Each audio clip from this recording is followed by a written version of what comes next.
It may seem Russian soldiers are helping Ukraine destroy T-62 tanks, as Russia has used these as kamikaze ground vehicle or running over clearly visible mines.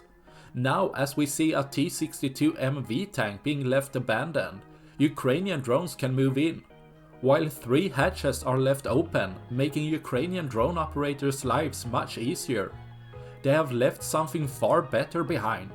While the Ukrainian drone operator doesn't seem to spot this first, as even seeing this may cause you to doubt it, as Russian soldier left at least 10 anti-tank mines on top of the tank, just begging to get blown up. As the drone hits the tank a few times, hitting some of the explosive reactive armor, the inevitable happens. Hitting one of the anti-tank mines, causing a chain reaction.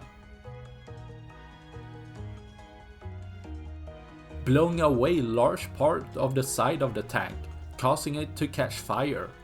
Taking out another of Russia's tanks, making sure one less tank Russia could use tomorrow. That's all I had for this video. Please like and subscribe for more. Thanks for watching. Bye.